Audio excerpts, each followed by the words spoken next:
Good morning, everyone. Thanks for the introduction. It's wonderful to be here. It's also great that you're organizing this colloquium and that the disorders are taking over the discussion a bit more, which I think is really needed. All roads lead to AI Anarchies, the title of this lecture or short presentation, and you have some time to ask questions later. We'll reflect on the project AI Anarchies that JUNGE Akademie organized from 2021 to 2023, which included a fellowship program, an autumn school, and also exhibition, plus now a book. You should all have the PDF. And I'm heading the JUNGE Akademie since 2019, and as an international interdisciplinary artist in residence program. At this artist in residence program in Akademie der Künste Berlin, that you might know as exhibition space, we're still running the Human Machine program in cooperation with the E.ON Foundation and the EWEC Luckenwalde. I'm telling you this because AI Anarchies some time ago, but it was also built on the Human Machine project. Here's the Academy if you have not been there, and this is our key visual from the Human Machine. And with the Human Machine program, we focus on questions on sustainability in the frame of human-machine relations, or as well global perspectives on technologies, ethics, and non-human life. And some of our key questions in the past years were how we could think about AI and the arts outside of computational logic, or how we could reorient technologies towards artistic uses and imagination. And that's also how the AI Anarchies Autumn School, curated by Maya Ganesh, who will also be part of this colloquium, and Nora Khan, who's you possibly know as one of the most well-known, very well-known voice as art critic, also discussing AI and arts. I came to life, so the Autumn School, that's how it came to life in 2022, which focused on the industry of ethics in the field of AI. And we saw that artists were invited to play their role in a very smoothly running discourse machinery. You know, it was already captured by corporations, also the discussion on ethics. Everywhere you could see ethical frameworks in all corporations and governments coming up.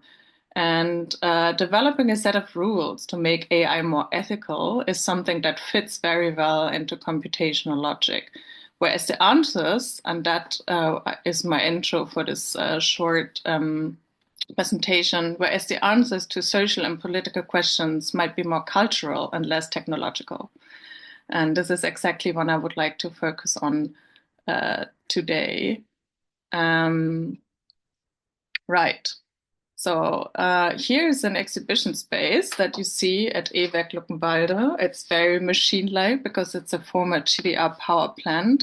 I'm showing you this because I would, with the Human Machine project, like to invite you for our next show on the 19th of September. It's outside of Berlin. And that is also an anarchic vibe from our side to use new spaces and also expand with our communities in other areas around Berlin. But back to AI Anarchies. The most exciting part was actually the board meeting. It was 2021. So what happened was Human Machine was running for some time. ChatGPT did not exist, or Stable Diffusion, all that we know, did not exist in the way we know it today, but it was already a very, as I said, overwhelming discourse around ethics and AI. And we've been approached to do a project, and then we put together a board of artists and scientists, some were Siegfried Zielinski, Jennifer Ward, Maya Ganesh, Nora Khan, and Nishant Shah, to discuss what can we actually still do? What can art still do? What are spaces that we should build? And from a lot of board meetings and a lot of notes from these board meetings, I have extracted this text. I'm going to read it to you because that builds the foundation of everything we did with AI Anarchies. And I think it's very relevant still for today.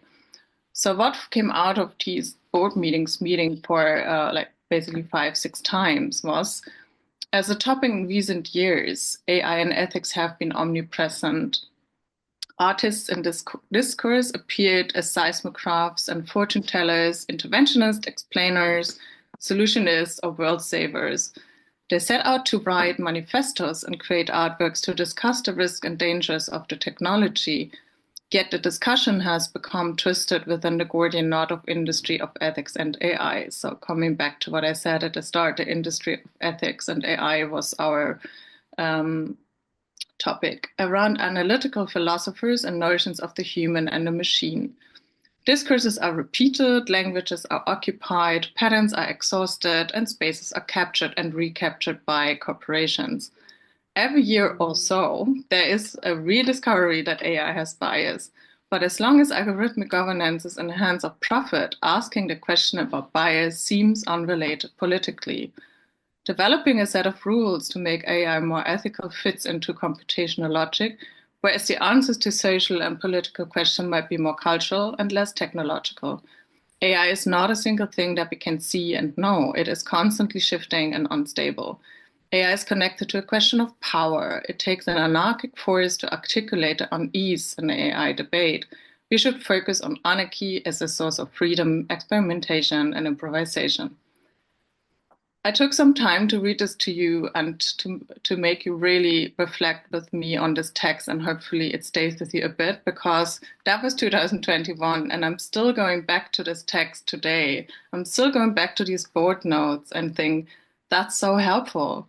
And it's also very helpful when you think in arts and design. How do we still have something to say? How do we empower us and others' voices and artists? Yes, you have something to say. And where do you start? With what language? And so, because Academy of Arts, Junge Akademie, we're not like experts in the AI field, but it's spaces that you can use for building something meaningful, narratives and communities. And so this was very much at the heart of AI Anarchies. And to just extract this short text, it took us a couple of board meetings with experts and some really, really interesting discussions to understand where are we at this discussion. So I'm moving on from this. Yes. So question that we ask ourselves, and you will also find those in the books, how do we imagine another AI? And I think the important point is that we are not starting with thinking we could like be completely outside of AI and computation, but computational logic is something else than a discussion on AI on our own terms. And so the question was, what AI do we desire? What could it look like? What values should it have? Because talking about ethics is always coming from a very political point of view, also like ethics that someone has defined. What if other ethics are at play? What are ethics like in a global perspective? Who gets to talk? Here again, what kind of ethics do artists propose? Like if you would develop something yourself, think about it, what would be your ethical frameworks? Because everyone was about good and bad AI, which is highly questionable. What are alternatives to present order beyond optimization, efficiency, and so on? And I think what was really a very, very interesting question, what are rules that may not yet be computable? Like what could be a software, or what could be computable one day, what we might not imagine yet? And I also really liked the question by a woman coming up, are there felt ways to communicate algorithmic logic? And what does that mean? And I think this leads to a lot of artistic formats that are completely different to what you would normally do. And a very important question to us as artistic institution, how do techno-positivist values enter our institution and start to build into their mission? We have to be very alert these times how that happens. And I go to the last question because everything else will become later also. And how can one be a human in the face of digital technologies? Very interesting that they came up again. And I use this a lot also in talks and panels these days, because we all been stuck in the transhumanist ideas at some point. And it was very interesting, for example, that Nishant Shah, that professor, he's now in Hong Kong, and I really recommend his books a lot. Saying that doesn't go anywhere. We need to go back to the question of what makes us human in the face of digital technologies now. And I guess that's more relevant than ever, also thinking about all of the techno warfare, and also entering knowledge systems of university and the arts, basically. So the AI Anarchies program. Just to summarize, we were focusing on AI ethics and arts and considered that to be a whole industry. So if artists are part of this, they're possibly also part of an industry. So how do you disrupt that? We wanted to offer space and also develop new ideas and methods to determine what escapes relentless computability. We always talked about what still slips through. And the question was, how can anarchic AI and turn us to new possibilities for the design of future algorithmic spaces and live alongside and within them? That is from the curatorial text from Maya and Nora also, which I really liked, how they framed the text already very poetic, and we're thinking of values and ideas that render the familiar unthinkable. So also think about these languages, and I would really encourage you to go to the curatorial statement, because that's also a text that I always go back to when I need food for thought, because in the end, AI gives you a metaphor to think about the world as such, and what language are being used. So they were also putting in their text like, we would simulate all the ways our current conditions of technology, geopolitics, and markets are incompatible with collective thriving. And with collective thriving, I go to the positive meaning of anarchies, right? It's not only disorder or chaos, it's basically community, it's self-organization. It's highly creative, it's intellectual joy, it's coming together, it's defining your own space, defining your own methods. So anarchies, you would find that actually in the past years in many ways of people talking about AI. I could see that, for example, at the last Club Transmediale, where we also did a panel. And so, yeah. Then to transform conventional ambitions and moralities into their inverses. I like that also a lot. So now Maya Ganesh was always saying, what if the ethical is unethical? Go one direction, and then possibly you have to go into the other. And we talked about rhythm and gestures that simply choose not to foreground AI and its logic. So there again, you go back to the arts. And of course, stimulate overlaps of refusal and repair, no futurisms, neoludisms, decoloniality, feminism, degrowth, fugitivity, and abolitionist, anti-chaos politics. So the intersectional knowledge played a crucial role, but we also did not want to go to the doomsday scenario so much only, but really try to go back to this intellectual joy and empowerment. And we've built our own open call. I will not read all this. I will only go to the last part, because it was so hard to develop a call for artists that felt right for anarchy. So if you go to the last paragraph, that is something that Nishan Shah brought in, and also defined the title of this talk.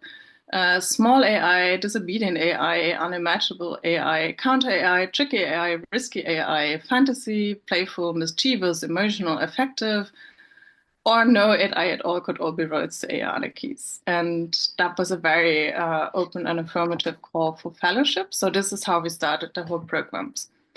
And the autumn school later followed, and the exhibition. Right, so what we did at the AI Anarchy School, and I give you a brief overlook because the topics are something that, and how it was made is really crucial to understand how anarchies unfold in the discussion. We had a big opening with panel talk and music and sound, and Hito Steyer gave an amazing lecture on Brecht's Kriegsfibel and AI. It's not published, and I think what she did and what her anarchic vibe was, together also with Alex Hanna, who is a very famous researcher from US and who was part of the team from Timid Gebru. She was basically the head of the AI ethics department of Google, and she was fired. And so Alex Hanna was part of her team that she later built. And Alex and Hita had a really interesting talk and reflecting on fabulation and how you can expand discussions further. And Hito were very much referring to politics, energy, gaming, and Wildflowers and Broken Machines, the first day, a tactic for famous philosophers and politics, is where Clara Herrmann and Jackson Key came together. And what was important for us is that we were provoking something, like building little anarchies in the discourse. So if we were hosting morning provocations and we're putting two people together that have never met before often. And so it was almost like a live theory and friendship making to understand how could theory and community come together. And so morning provocations, we had 5, and then workshops and artistic interventions. So Wildflowers and Broken Machine, a tech check for feminist philosophies, anti-computing models and thought experiments. Bodies a System, the body in system was also about disability and technology and the body and how we understand the body in systems. Whose State of Things, Europe, the World, and Technology was then also giving a clear picture more towards migrant communities and war. And I give you one example with anti-computing, how these discussions worked. And do you still see my screen? Yes? Okay. Because anti-computing models and thought experiments was a talk by Rahman Amaro, who I've also really recommend as researchers. Very, very amazing voice, and also Jackie Wang, who is a poet, but she also is a researcher. And they have never worked together before and entered into this fabulous talk. We couldn't publish it because they said, no, it should really live in the space. And that stayed with us forever. And it was really like what we were trying to do with these morning provocations. And what I found so interesting is that how in 2022 it was, everyone was referring to Elon Musk. And we were thinking that's a very American discourse, and now we know it's not. And so there was a lot of foundation built for future discussions. And what happened?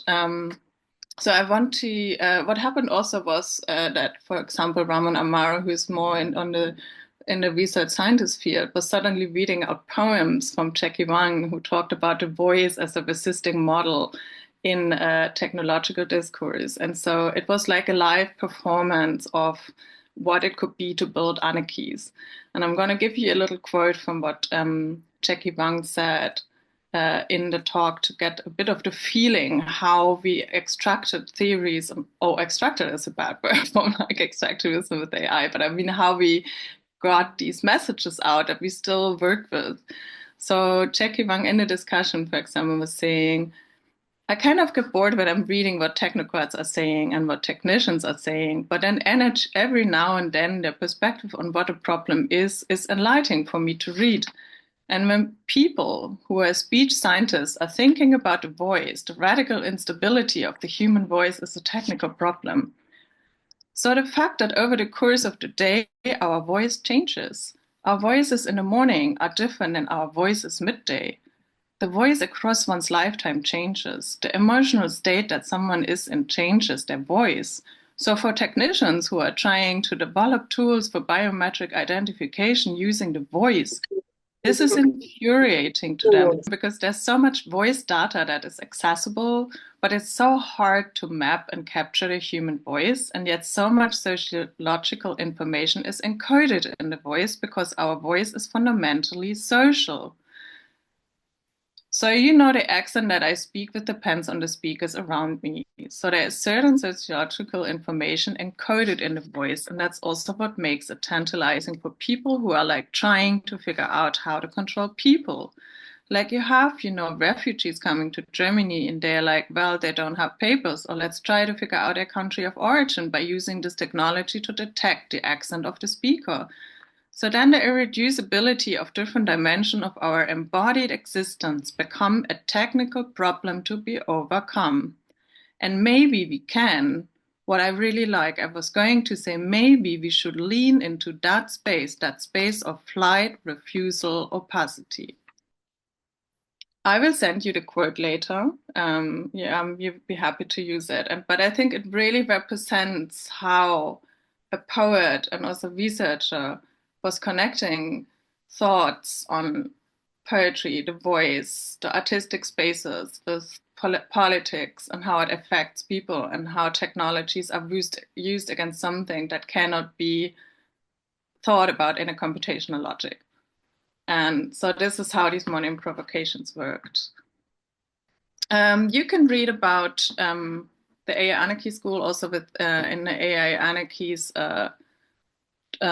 tracker on the Holo website. And for me, it's important to mention because building such a space, we also thought about notes on radical pedagogy in a way of what is the live documentation, what is like not that documentation, and how is that going to be designed? I will also send you the link later because what Holo Magazine did was fantastic. They had a team of people who were there with us in the space every day and were doing live snippets that you see here from every talk and every intervention and extracting literature, little notes, images, but also building community and space online with other communities that couldn't be part, but really wanted to do that with a specific documentation tool. And also worked with like little fun parts, like how anarchic are we today, like trackers, and it was really fun. So that's why I wanted to show you. And so what we did was we did role plays and talking about how could your grandmother understand AI, which is also a very anarchic thought, or building a podcast that's thinking about feminist ways of looking at AI, or it was artistic lectures on the body and technology. As well as, and you all might know Johanna Hedvar, who's an anarchic force herself, or just simply people who you would normally not find necessarily in this discourse talking about it in a very specific, amazing way to empower others. And mostly we did actually also use how do you like live documentation, like people really typing. We did not use AI tools because there was also the understanding that that would change meaning and language too much, and we also didn't want to have any technology interfere. Yeah, to also build inclusive spaces. And cooking session as well as dub music session, everything is part of Anarchies. And of course, the fantastic Jennifer Walsh and Negative Land letting us into their really witty, amazing environment of music. So it was also an intergenerational exchange and discourse, which I find so important because basically when we go back to the wood meeting, it wasn't so much, I would say, like our generation that was pushing the anarchic. It was older artists saying, no, no, no, hang on. You cannot just go with talking about ethics and AI. You have to really disrupt this from the core. And that was an intergenerational exchange. That would not have happened otherwise. So I would really like to encourage you when you build spaces like that or think about things, definitely go back to history or ask like someone who has like been maybe involved in that art of the 90s or I think this is where we find anarchies a lot. I want to talk a little bit about the artistic ideas that came out of AI Anarchies because that will give you another idea how anarchies unfold and how you build your own ethical framework, maybe as artists, and how you can come in with something personal, proposing something, starting, finding a way from where to start, and not repeating maybe what is there already, but finding touch points to specific discourses. And the Prick Machine and Wild Imaginings exhibition was then the one following the Autumn School with representing the fellows, but also fellows from the Human Machine Project. And what has changed was that after the autumn school, end of 2022, ChatGPT had this kicked in the way we discuss it now. That wasn't there before. So that changed suddenly the whole discussion. And we were bringing the community back, meeting online. What does that mean? How do you feel about that? What does that mean about anarchies? And one thing that changed also with the working with the artists was going back to the material and embodied aspects of AI a lot. So you all know Kate Grover's Atlas of AI. That was really building a foundation for many in the past years to work also with the power systems around AI, the myth, the soil, the work, the hidden labor, the vulnerable community that affects worldwide, but to also understand where this whole AI discussion also around ethics goes completely wrong, because people understand it as some systems like completely disconnected to us, but basically it's built of like labor, water, and earth. And so that was very defining, but I also want to say that each artist brought in their own knowledge systems, ethical frameworks, as well as literatures. Like it would be Luigi Socche or Sylvia Winter. It's very important to say that, because not everyone works with the same literature, or for some, of course, the decolonial aspect is much more important. So there was not one book speaking for many. I think you have all received maybe the Broken Machines Manifesto by Clara Herrmann, or that is part of your literature, or we can share later, because Clara Herrmann was one of the speakers for the morning provocations that you saw. The Broken Machines and Wild Imaginings title that you see here was very much inspired by her lecture on wildflowers and also the Broken Machines Manifesto. So what she talks about in the Broken Machines Manifesto is basically, and that is so relevant today when you think of the tech pros environments and what I think about a world in which that they want to design for us, is thinking about this whole environment as like a machinic environment where the broken machines are something that need to be thrown to the garbage, basically, and that are all of the resistant voices, mostly coming from queer, feminist, decolonial spaces, speaking simply. But it also is a very empowering manifesto, because you can start from this brokenness. You can start from a brokenness, and that builds again on the anarchic thought for your own framework. So that is why the Broken Machines and Wild Imaginings work for us very well. At the same time, Broken Machines, of course, means all of the dysfunctional. One book that I was reading this year, which I would also like to recommend, is AI Snake Oil.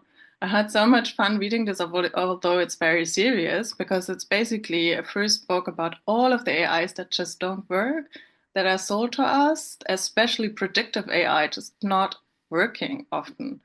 And that how these AI and how these AI systems, like the broken machines, are being used in wherever like institutions are insufficient, because money or people or creativity or whatever is missing and cannot replace this. So that's a new thought that I had this year. Right, let's go to the artistic works. I always have so much fun talking about them, and it was a fantastic show. Again, here's a little summary of what I just said, that AI is not seen as a purely technical domain. Then also, we were inspired by Clara Herrmann's manifesto that we wanted to build alternative paradigms, historical narratives, and AI's ideas of AI.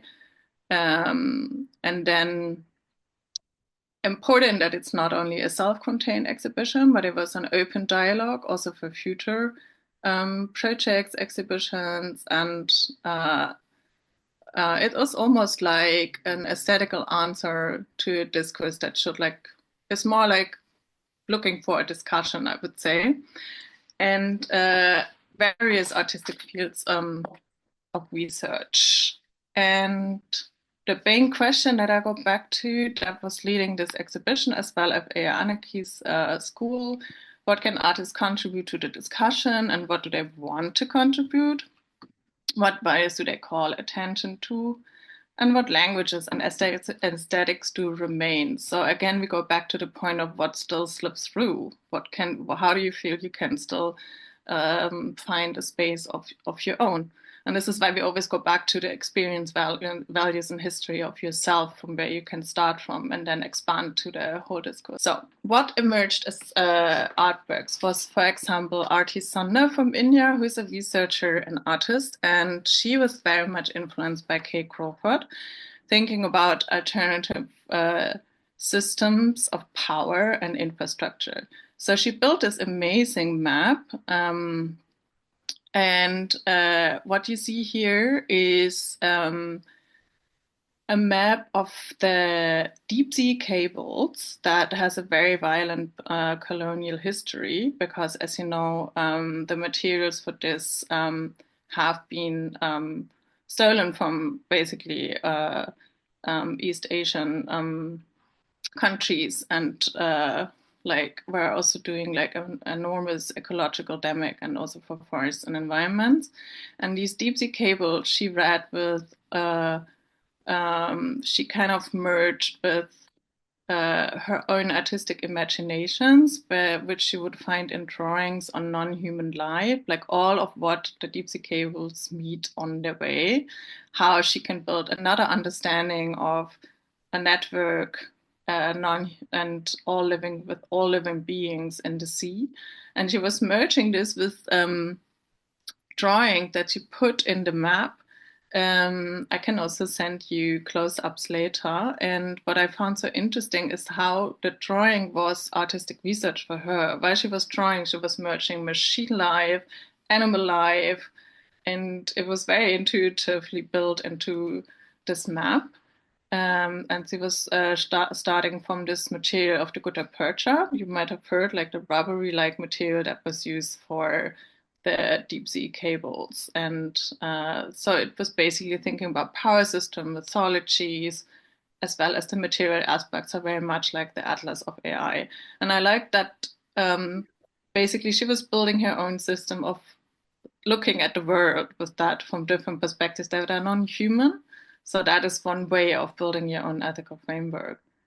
And that was a labyrinth by Sarah Sisson, who's actually a scholar of Kate Crawford, but she's also a AI researcher, and she normally does workshops thinking on intersectional AI. And I found it very interesting that someone who's really building more digital works is suddenly going back to doing, like, making a labyrinth herself. How do you say cushion? To cushion a labyrinth, similar to knitting. Anyway, so what she did was trying to build another metaphor, like not the black box, but talking about the labyrinth, how AI could go. And so you would walk with her in a performance, and what you would see on the screen, this is from like how we have built the installation, you would see her making the labyrinth. So you would also, for people to understand the labor, but to also understand dimension. So I really like that she tried to find a language for everyone who's also not so much in an AI discourse. So people would like understand labor next to coding and automation and other metaphors like labyrinth, which is not like going one direction like a black box and so on. Because that is also something that you find in Crawford's writing a lot, that you cannot just talk about one black box to open. You have to talk about systems and all of these different entanglements of power that AI is made of and that it still shapes. You cannot talk about a black box. This is like one leading discussion. And this is a work by Tin Wilke, who was also at UDK, I believe, and Lara from PASPA. And that was really interesting how that artistic project, also from very digital, changed to very material, because that was fellowship part in cooperation with the EWAC Luckenwalde, that have amazing workshops, actually also in a fantastic makerspace in Luckenwalde where you can print 3D objects. And so what they did was thinking about the petro past, you know, the how do you say, our fossil fuel past, present, and future, and memory. And they had this amazing film archive. They never told me how they got it, but it must be like from post-Soviet times, and showing, you see this a little bit on the projection, and they have like all of this film material that is full of like industrial images, oil, extractivism. And so they use this to train an AI and put bioplastic sheets that they were cooking bioplastic and hang those in space, and then building 3D objects from with ash, and the ash is from the power plant of the E-Werk Luckenwalde. And what looks really simple took a very long time, because try to feed a 3D printer with this material. They collapse often later. But yeah, so that's basically the ruins of the Anthropocene, if you would like to look at it like that. And so the first space became really like the broken machine, the material aspect, the earth, thinking about AI is not only this digital system. And that time was pretty new. We all are aware of that now, but even in 2023, there was not so much a discussion. Kay Crawford was just translated in German. Yeah. And that was a really interesting work by Pedro Oliveira that you might all know. And that leads back to what Jackie Wang talked about, the voice and voice recognition software, because Pedro worked with some activists for a long time in the field of voice recognition software that's actually still being used in Berlin in the immigration offices. If you do not have a passport, it will check what dialect you have and where you come from. And of course, there's so many mistakes in this system. And as I said with the quote from Jackie Wang, voice changes, dialect changes. It's like a living thing. And the funny thing is like that Pedro, and now go back to what you see here in the image, found an old GDR synthesizer in our studio for electroacoustic music here in the Akademie, which is the first also machine that he found that uses the same filter principle like the software later.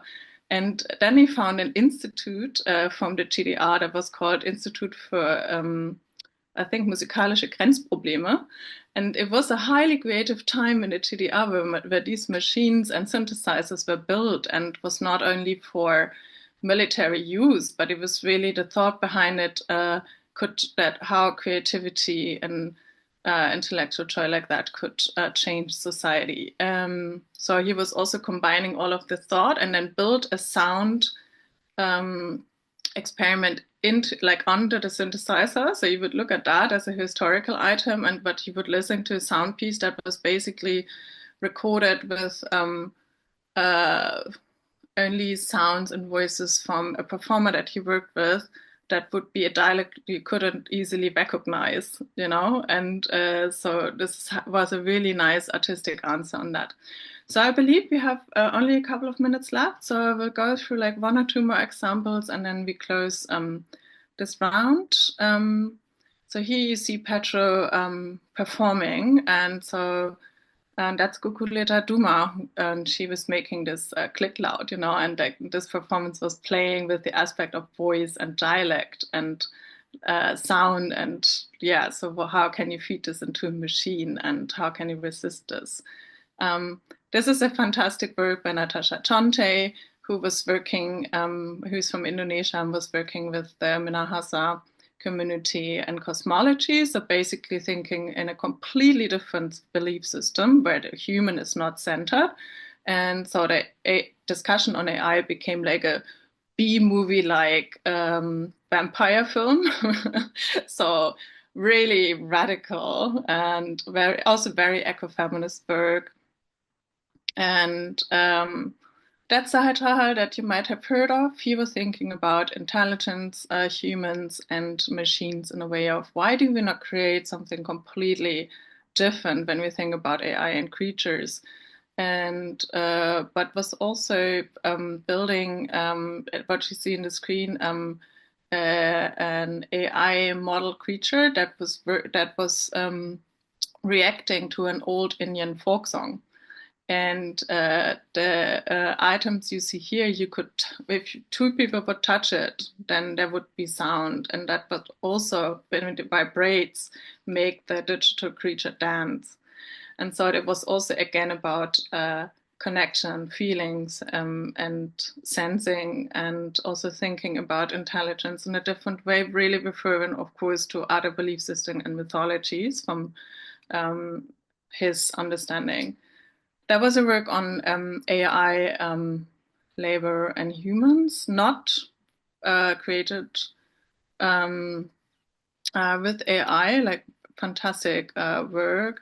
There was Petra Ivanova that you might know from Berlin, collaborating with others, thinking about the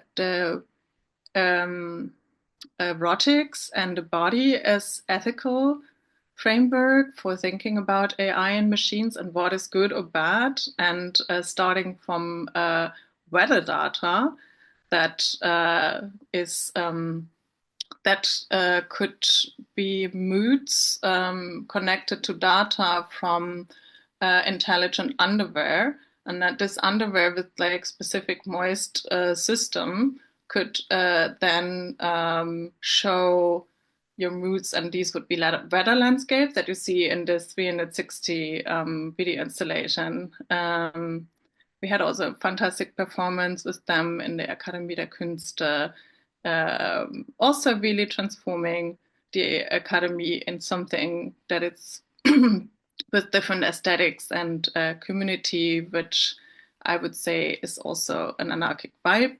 And yes, last but not least, sometime later, we all put the languages, voices, and topics together in the AI Anarchies book, which I'm really happy that this could also have found a new design language with the Studio Basics 09, thinking about how could this very lively discussion and debate become a book, and still have this vibe. And yeah, so I would be also very happy anytime for feedback when you checked out the book or our programs. And I end with the visual index from the book, which is showing again a bit of a mood board. And thank you so much for your attention.